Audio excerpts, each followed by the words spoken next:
Welcome to Rick Educare Academy. ये video हमारा बहुत बहुत इम्पोर्टेंट वीडियो है। इस जो बच्चे माध्यमिक एग्जाम देने जा रहे हैं West Bengal Board of Secondary Education से रिलेटेड, अक्सर देखा यह कि बच्चे एग्जाम तो देते हैं और अपने हिसाब से वो बहुत अच्छा करने का कोशिश करते हैं, लेकिन कुछ कुछ इंस्ट्रक्शन क्या होता है बच्चे पढ़ नहीं पाते हैं। कुछ बच्चे ऐसे भी होते हैं जो पेपर में कुछ इंस्ट्रक्शन दिया रहता है, हर पेपर में वो इंस्ट्रक्शन को वो फॉलो नहीं करते हैं, ना वो इंस्ट्रक्शन पढ़ते हैं, जिसकी वजह से क्या होता है वो जो अटेम्प्ट करते हैं, जो बच्चे क्वेश्चंस वगैरह जो आंसर लिखते हैं, रॉन्ग वे हो जाता है। ठीक है, क्योंकि बोर्ड का कुछ इंस्ट्रक्शन होता है जो पेपर में आपका दिया हुआ रहता है। खास तौर पे मैथ्स के पेपर में, मैथमेटिक्स के पेपर में अक्सर मैंने ये देखा कि बच्चे जो है, कुछ बच्चे ऐसे भी होते हैं जो गलत वे में वो अटेम्प्ट करके आते हैं। वो लिखते सही है, आंसर वो करेक्ट देते हैं, वो सब कुछ सही करते हैं, लेकिन क्या होता है उनका अटेम्प्ट करने का जो तरीका होता है वो गलत होता है। और वो गलत क्या होता है मैं इस वीडियो में आप लोगों को क्लियर कर दे रहा हूं। और अगर आप मैथ्स का जो एग्जाम दीजिएगा, मैथ्स का जो पेपर आप अटेम्प्ट कीजिएगा, उसमें आपका रॉन्ग नहीं होना चाहिए। ठीक है, आप जो बोर्ड का पेपर अटेम्प्ट कीजिएगा उसमें आपका अटेम्प्ट करने का तरीका गलत नहीं होना चाहिए। हम लोग उस पर डिस्कस करेंगे। ये हमारा वीडियो आप पूरा देखिए। अगर आप, मैंने बार बार कहा कि अगर आप मेरे वीडियो में अगर वक्त देते हैं, मेरे साथ अगर वक्त देते हैं, तो टाइम आपका वहां बचेगा। कहाँ? एग्जाम के दौरान, ड्यूरिंग एग्जाम आप लोगों का वक्त बच जाएगा, क्योंकि इंस्ट्रक्शन आपको देखने का जरूरत नहीं पड़ेगा, क्योंकि आपको सब कुछ पहले से पता रहेगा। आपके हाथ में जैसे ही आंसर शीट और क्वेश्चन पेपर मिलेगा, आप सॉल्व करना शुरू कर दीजिएगा। ठीक है, तो मैंने जो है आज का हमारा जो है टॉपिक है वो इन माध्यमिक exam 90% of students wrong attempt in mathematics question paper. ठीक है, हो सकता है मेरा ये डेटा रॉन्ग हो कि 90% से कम ही बच्चे ऐसा हो जो गलती करते हो, लेकिन गलती करते हैं कुछ बच्चे, होता है जो रॉन्ग अटेम्प्ट करते हैं। जब आप मैथ्स का एग्जाम दीजिएगा, मैथ्स का जब आपका मैथमेटिक्स का जब एग्जाम होगा, देखिएगा उसमें क्या लिखा हुआ रहता है। इंस्ट्रक्शन देखिए, ध्यान दीजिए। देखिए इंस्ट्रक्शन मैं बता दे रहा हूं, इंग्लिश वर्जन में मैं बता रहा हूं इंस्ट्रक्शन क्या है। The answers of the question numbers 1 2 3 4 are to be written at the beginning of the answer script mentioning the question numbers in the serial order. क्या मतलब हुआ? मतलब ये हुआ कि आपका जो पेपर रहेगा, क्वेश्चन पेपर, जो आप आंसर दीजिएगा, तो आपको जो है question number 1, question number 2, question number 3, question number 4 are to be written at the beginning of the answer script. Answer script के स्टार्टिंग में लिखना है, शुरुआत में लिखना है, बाद में नहीं। होता क्या, आप देखिए बहुत सारे बच्चे लोग जो सिर्फ चाहते हैं कि हम पास हो जाएं, या ऐसा होता है कुछ बच्चों का मैथ्स खराब होता है। ठीक है, उनका सिर्फ टारगेट यही रहता है कि हमें एनी हाउ पास करना है। ठीक है, तो इससे रिलेटेड हमारा वीडियो दिया गया है ऑलरेडी यूट्यूब चैनल में। हमारा रिक एजुकेयर एकेडमी का जो यूट्यूब चैनल है उसमें आपका ये दिया गया है कि how to pass in mathematics. Mathematics में आप कैसे पास करेंगे, मैथ्स में कैसे पास होंगे, उसका वीडियो दिया हुआ है। और एक वीडियो, और इस वीडियो के बाद एक और वीडियो आने वाला है आप लोगों के लिए। वो वीडियो क्या है कि मैथ्स में आप अच्छा नंबर कैसे लाएंगे, अबव 60% मार्क्स कैसे होगा, किस पैटर्न में आपको तैयारी करना है। और बहुत बहुत इंपॉर्टेंट वो वीडियो रहेगा, आप जरूर से जरूर वो वीडियो को हमारा देखिएगा, जो हमारा मैथ्स से रिलेटेड इसके बाद जो वीडियो आएगा, मैथ्स से रिलेटेड जो वीडियो आएगा। ठीक है, देखिए क्या है, सबसे पहले समझिए। तो मैंने क्या कहा, question number 1, question number 2, question number 3, question number 4, question number 4 तक का आपको सीरियल वाइज अटेम्प्ट करना है। होता क्या, बहुत सारे बच्चे लोग थ्योरम याद रहता, देखते थ्योरम याद किया हुआ गया, पहले ही पेज में वो थ्योरम लिख देते हैं। या देखते वो कंस्ट्रक्शन आप आ गया, पहले ही पेज में वो क्या करते हैं, कंस्ट्रक्शन लिख देते हैं। रॉन्ग हो गया। एग्जामिनर चाहे तो आपका उसमें मार्क्स काट सकता है, वो एग्जामिनर के ऊपर डिपेंड है। तो आप ऐसा क्यों, एग्जामिनर को क्यों चांस दीजिएगा मार्क्स काटने का? आप इतना मेहनत क्यों कर रहे हैं, साल भर क्यों कर रहे हैं, या आपने अपने हिसाब से जितना भी मेहनत किया, क्यों आप मार्क्स काटने का मौका दीजिएगा सही आंसर करने के बाद भी? तो उसके लिए देखिए क्या है, आपको समझिए, उसको अच्छे से समझिए। ये बहुत बहुत इंपॉर्टेंट वीडियो है आप लोगों के लिए। होता क्या है कि बच्चे क्या करते हैं, अगर उनको अरिथमेटिक का पहले क्वेश्चन आ गया, वो अरिथमेटिक पहले सॉल्व कर देते हैं। कंस्ट्रक्शन आ गया, पहले पेपर में वो कंस्ट्रक्शन बना देते हैं। स्टैटिस्टिक्स चूंकि इजी होता है, मीन मोड मीडियन, पहली पेपर में पहली पेज में वो बना देते हैं, गलत हो गया। क्योंकि बोर्ड कुछ और इंस्ट्रक्शन दे रहा है ना आपको, आपको बोर्ड का इंस्ट्रक्शन को फॉलो करना पड़ेगा, नहीं कीजिएगा गलत हो जाएगा। क्योंकि यहाँ पर ये फिर फायदा क्या, बोर्ड क्या बेकार है कि आपको ये इंस्ट्रक्शन दे रहा पेपर में, आप इंस्ट्रक्शन को फॉलो नहीं कीजिएगा और इंस्ट्रक्शन से हट करके आप अपने हिसाब से क्वेश्चन आप सही सॉल्व कर रहे हैं, सही सॉल्व कीजिएगा तो फिर गलत हो जाएगा, बोर्ड मार्क्स काट सकता है, वो कुछ भी कर सकता है क्योंकि आपने इंस्ट्रक्शन के हिसाब से नहीं सॉल्व किया। अब समझिए इसको फिर से, तो क्या करना, अच्छा सीरियल ऑर्डर में देना, पहले आपको क्वेश्चन नंबर 1 को देना। अच्छा क्वेश्चन नंबर 1 में क्या रहेगा मैं भी बता रहा हूँ, ज्यादा लंबा वीडियो नहीं होगा, आप पूरा देखिए अच्छे से। क्वेश्चन नंबर 1 आपको पहले आंसर देना है, क्वेश्चन नंबर, उसके बाद क्वेश्चन नंबर 2 देना है, उसके बाद क्वेश्चन नंबर 3 देना है, उसके बाद क्वेश्चन नंबर 4 देना है। इसके बाद ये question number 1, question number 2, question number 3, question number 4 serial wise answer देने के बाद आपको फिर जो दिल करे वो पहले लिखिए। क्वेश्चन नंबर पहले 6 लिख दीजिए 5 के बजाय, या क्वेश्चन नंबर आप पहले 11 या 12 जो भी है लास्ट क्वेश्चन उसको भी आप पहले लिख सकते हैं। लेकिन ये कंडीशन है, ये शर्त है, क्या है, the answer of the question number 1, 2, 3 are to be written at the beginning of the answer script. Answer script की शुरुआत में लिखना है आपको, स्टार्टिंग में लिखना है आपको। और कैसे लिखना है, mentioning the question numbers mention करना है। कैसे करना है, इन the serial order, serial wise, आपका ऊपर नीचे करके नहीं देना है क्योंकि ये बोर्ड ऐसा कह रहा है, हम नहीं कह रहे। आगे, necessary calculation and drawing must given on the right hand side by drawing the margin on the first few pages on the answer script. और अगर आपको कुछ कैलकुलेशन करना है, कुछ जरूरी आपको ड्राइंग करना है या कैलकुलेशन करना है, वो आप जो एग्जाम दिए हैं एग्जाम के राइट साइड में एक ऐसे मार्जिन खींच लीजिएगा, राइट हैंड साइड में क्या कीजिएगा, ऐसे एक मार्जिन खींच लीजिएगा। मार्जिन ड्रॉ करने के बाद फिर ऊपर में क्या कीजिएगा, आप रफ लिख दीजिएगा, ROUGH, रफ लिखने के बाद यहां पर कुछ, यहां पर क्या कह रहा है, फिर से पढ़ रहे हैं, on the first few pages on the answer script का कुछ पहला पेज, क्योंकि आपका पहले ही पेज में तो जो आप 1 मार्क्स का MCQ ट्रू फॉल्स या फिल इन द ब्लैंक्स जो सॉल्व करते हैं उसमें कुछ कैलकुलेशन का जरूरत पड़ता है, या क्वेश्चन नंबर 4 जो बनाते हैं उसमें कुछ कैलकुलेशन का आपका साइड में जरूरत पड़ता है, या जो भी सम का साइड में अगर जो जरूरत पड़ेगा आप मार्जिन कीजिए। यहां पर कह दिया है देखिए, राइट हैंड साइड में आपको एक मार्जिन लेना है, मार्जिन ड्रॉ करने के बाद कुछ पेज में आप रफ यूज कर सकते हैं। कुछ स्टूडेंट क्या करते हैं ना, लास्ट वाला जो पेपर होता है, आंसर स्क्रिप्ट का जो लास्ट पेज होता है उसमें वो क्या करते हैं, रफ करते हैं, पूरा पेज को रफ के लिए वो यूज करते हैं, गलत हो गया। यहाँ पर तो बोर्ड क्या कह रहा है, बोर्ड ये कह रहा है necessary calculation and drawing must given on the right hand side आपको देना है बाय ड्राइंग मार्जिन आपको ऐसे ड्रॉ कर लेना है, ठीक है, on the first few pages on the answer script, ठीक है। इसका ख्याल रखिएगा, एकदम जरूर से जरूर आप इसका ख्याल रखिएगा कि आपको कोई एक पर्टिकुलर अलग से कोई एक पेज आपको नहीं यूज करना है आंसर स्क्रिप्ट का। आपको जहां पर जरूरत पड़ेगा राइट हैंड साइड में आप क्या कीजिएगा, एक मार्जिन ड्रॉ कर लीजिएगा, जितना पूरा जरूरत पड़ेगा तो पूरा, थोड़ा जरूरत पड़ेगा थोड़ा ही ड्रॉ कीजिएगा और रफ लिख करके आप वहां पर यूज कीजिएगा।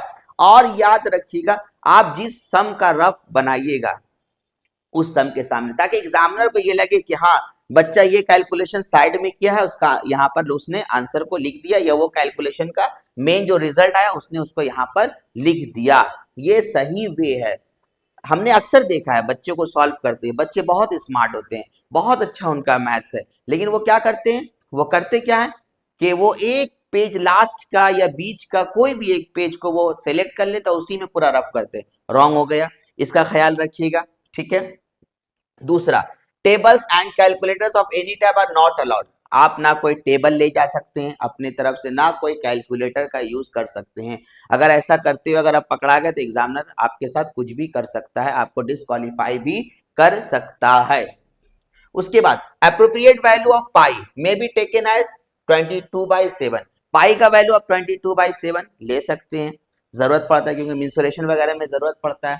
आगे, इफ रिक्वायर्ड, अगर जरूरत पड़ेगा, graph paper will be supplied, graph paper आपको दिया जाएगा with question paper, question paper के साथ आपको ग्राफ पेपर दिया जाएगा। Arithmetic problem may be solve by algebraic method. Arithmetic जो प्रॉब्लम होता है जैसे पार्टनरशिप बिजनेस है, कंपाउंड इंटरेस्ट है, सिंपल इंटरेस्ट है, ये जो भी चैप्टर है आप इसको इसमें अलजेब्रिक मेथड यूज कर सकते हैं। अलजेब्रिक वे में, जैसे अलजेब्रिक मेथड का मतलब जैसे कभी कभी किसी सम में देखिए मिडिल टर्म फैक्टर्स यूज हो जाता है, आप वहां यूज कर सकते हैं। ठीक है, स्क्वायर वाला फार्मूला आप यूज कर सकते हैं, ये आपका कह रहा है। आगे alternative question number 11 is given. Question number 11 एक दिया हुआ रहेगा अलग से अल्टरनेटिव ऑन पेज नंबर 15 में। ये क्वेश्चन ऐसे ही आएगा जैसे मैं बता रहा हूँ ऐसे ही आएगा। क्वेश्चन पेज नंबर 15 में आपका देखिएगा अल्टरनेटिव क्वेश्चन दिया रहेगा क्वेश्चन नंबर 11, वो आपको नहीं करना है, वो आपके लिए नहीं रहेगा। ठीक है, additional question number 16 is only for external candidate, और क्वेश्चन नंबर 16 जो है एक्सटर्नल कैंडिडेट के रहेगा। मैं इसके बाद एक और वीडियो इंपॉर्टेंट वीडियो लाने वाला हूं, उसमें मैं पूरा समझाऊंगा कि आपका 50% या 60% प्लस मार्क्स कैसे आएगा, कौन सा क्वेश्चन नंबर में कहां से आपका क्वेश्चन एग्जाम में दिया जाता है, और आपको कैसे किस पैटर्न में। अभी भी थोड़ा वक्त है आप लोगों के पास, आप लोग तैयारी कर सकते हैं और तैयारी हो जाएगा आराम से। आप 60% प्लस मार्क्स लेकर के आइएगा। अगर हमारा जो नेक्स्ट वीडियो आने वाला है अगर आपने उसको सही तरीके से फॉलो कर लिया, और अगर आप कर चुके हैं पहले, वेल एंड गुड, बहुत अच्छा, मेरे तरफ से आप लोगों को मुबारकबाद। ठीक है, आगे देखिए, अब मैं कुछ समझाने की कोशिश कर, ये तो क्लियर हो गया इंस्ट्रक्शन। ठीक है, अब देखिए नेक्स्ट, आगे देखिए, जैसे क्वेश्चन नंबर 1 में क्या रहेगा, मल्टीपल चॉइस क्वेश्चन रहेगा। क्वेश्चन नंबर 1 में क्या रहेगा, 6 क्वेश्चन दिया रहेगा, 6 में से पूरा 6 करना रहेगा। ठीक है, तो यहां पर क्या बोला, choose the correct option in each case from the following. ठीक है, 1 2 3 4 5 6, टोटल 6 क्वेश्चन रहेगा, 6 में से पूरा 6 करना रहेगा, और सीरियल वाइज करना है। पहले मैंने कहा ना कि आपको उलट फेर नहीं करना है, सीरियल वाइज क्वेश्चन नंबर 1 का आंसर पहले देना। अब आप यहाँ पर कहिएगा सर हमें नहीं मालूम है, क्वेश्चन नंबर 1 हम नहीं देंगे, हो सकता है आपको लास्ट में जरूरत पड़े, क्वेश्चन नंबर 1 का आंसर आपको याद आ जाए, आपको समझ में आ जाए। ठीक है, तो आप उसको अगर लिखना चाहें तो फिर क्या होगा, फिर मुश्किल हो जाएगा, आपको लास्ट पेज में लिखना हो। इसलिए आप क्या कीजिएगा, अगर आपको नहीं मालूम है तो आप क्या कीजिएगा, पहले क्वेश्चन नंबर आप लिखिए, क्या लिखिएगा, आंसर्स ऑफ क्वेश्चन नंबर 1 लिखने के बाद फिर 1 नंबर लिख करके छोड़ दीजिएगा, 2 number, 3 number, 4 number, 5 number, 6 number, serial wise आप नंबर दे करके छोड़ दीजिएगा। जिसका आंसर मालूम रहेगा उसका आंसर आप लिखिएगा। अगर आपको कैलकुलेशन करना चाहिए, अब यहाँ पर कंफ्यूजन बच्चे को और एक कंफ्यूजन रहता है, वो ये कंफ्यूजन रहता है कि सर एमसीक्यू का आंसर डायरेक्ट, जैसे मान के चलिए सर अगर आपका क्वेश्चन नंबर यहाँ पर आपका मान के चलिए आपका बी नंबर, आपका ए नंबर राइट है, मान के चलिए, मुझे नहीं पता कि अभी क्या आंसर, मैंने सॉल्व नहीं किया, मान के चलिए ए नंबर राइट है, तो सर इसको क्या सॉल्व करें या डायरेक्ट आंसर लिख दें। अगर आपको लगता है कि इसका आंसर यही है और राइट है तो आप डायरेक्ट ऑप्शन लिख सकते हैं। आप ए लिख करके 20:21 आप लिख सकते हैं। ठीक है, ये हो जाएगा, आप इसको ऐसे लिख सकते हैं। उसके बाद क्वेश्चन नंबर 2 अगर आपको लगता है नहीं इसको हमको सॉल्व करना होगा, तो आप क्वेश्चन नंबर 2 देने के बाद क्या कीजिएगा, वही सॉल्व कीजिए, जरूरत नहीं इसके लिए रफ करना। सॉल्व करने के बाद मान के लिए ऑप्शन ए आया तो ए लिख करके ABC = 1 लिख, मतलब ये पूरा लिखिएगा, ये पूरा लिख दीजिएगा। इसी तरीके से क्वेश्चन नंबर 3, अगर क्वेश्चन नंबर 3 आपको नहीं आ रहा है जगह छोड़ दीजिए थोड़ा सा। क्वेश्चन नंबर 4 नहीं आ रहा, थोड़ा सा जगह छोड़ दीजिए। बाद में आपको ऐसा लगता है कि अगर इसका आंसर यही होगा तो आप वहां लिख दीजिए, और नहीं तो फिर आप अपनी तरफ से कोई भी तुक्का लगा करके वहां पर लिख दीजिए, ABCD जो दिल करे, जो आपको अच्छा लगे वो लिख दीजिए। तो आपको पहले क्वेश्चन नंबर 1 आपको सीरियल वाइज दे देना होगा आंसर। क्वेश्चन नंबर 1 आपने दे दिया सीरियल वाइज, एकदम कह दिया वहां पर सीरियल ऑर्डर में। उसके बाद क्वेश्चन नंबर 2 में आपका फिल इन द ब्लैंक्स रहेगा। क्वेश्चन नंबर 2 में फिल इन द ब्लैंक्स में देखिए एनी 5 करना है, यानी टोटल आपका कितना क्वेश्चन रहेगा, 1 2 3 4 5 6 क्वेश्चन रहेगा, 6 में से कोई भी 5 करना है। तो जैसे आप आंसर्स ऑफ क्वेश्चन नंबर 2 लिखिएगा, ऊपर में हेडिंग दीजिए आंसर्स ऑफ क्वेश्चन नंबर 2, लिखने के बाद 1 नंबर का आपको लगेगा फिल इन द ब्लैंक्स में यहाँ पर कुछ भी 4 होगा, तो आप यहाँ पर तो आप क्या कीजिएगा, पूरा क्वेश्चन नहीं उतारना है, पूरा क्वेश्चन नहीं उतारना है, बल्कि क्या करना है, सिर्फ इसका आंसर लिख देना। अगर आपको सॉल्व करना है या आपको उसका रफ करना है तो राइट हैंड साइड में मार्जिन ड्रॉ कर लीजिएगा, ड्रॉ करने का तो उसका रफ कीजिएगा, रफ करने के बाद आप इसका डायरेक्ट आंसर लिख सकते हैं, इसका भी डायरेक्ट आंसर लिख सकते हैं, इसका भी डायरेक्ट, आप डायरेक्ट आंसर लिख सकते हैं अगर आपको मालूम है तो। सॉल्व करने का जरूरत है, ये पूरा ना क्वेश्चन पूरा उतारने का जरूरत है ना पूरा सॉल्व करने का जरूरत है।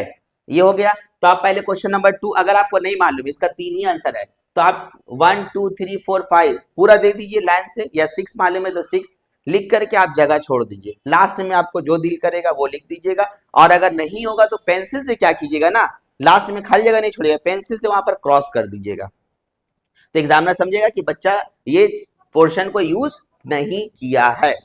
नेक्स्ट देखिए, उसके बाद क्वेश्चन नंबर आपका 3 में क्या होगा, आपका ट्रू फॉल्स रहेगा। ट्रू फॉल्स में आपको एनी 5 करना है, यानी 6 क्वेश्चन दिया रहेगा, एनी 5। तो आप देखिएगा अगर आपका ये ट्रू है तो आप डायरेक्ट क्या लिखिएगा, आंसर्स ऑफ क्वेश्चन नंबर 3 लिखने के बाद क्या लिख दीजिएगा, आपका 3 का 1, यानी आपका 3 का 1, 3 का 2, 3 का 3, 3 का 4, 3 का 5, या 3 का 5 छोड़ देना है, 3 का 6 लिखना, तो 3 का 6 लिखने के बाद अगर आपका ट्रू है तो ट्रू लिख दीजिए डायरेक्ट, फॉल्स है तो फॉल्स लिख दीजिए, ठीक है ना। पूरा लिखिएगा, टीम और एफ मत लिखिएगा, पूरा लिखिएगा, ट्रू लिखिएगा, पूरा फॉल्स लिखिएगा। लिखने के बाद अगर आप इसको आपको नहीं पता कि सर इसमें ट्रू होगा कौन कौन होगा, फॉल्स नहीं मालूम, अगर आपको नहीं मालूम है तो क्या कीजिएगा, आप सब लाइन से ट्रू ट्रू ट्रू ट्रू लिख दीजिएगा। अगर आपका 3 ट्रू होगा तो 3 नंबर आपको मिल जाएगा, अगर आपका 4 ट्रू होगा तो 4 नंबर मिल जाएगा, और अगर आपका 2 ट्रू होगा तो 2 नंबर मिल जाएगा। जनरली आपका 2 ट्रू तो कम से कम होता ही है, ठीक है।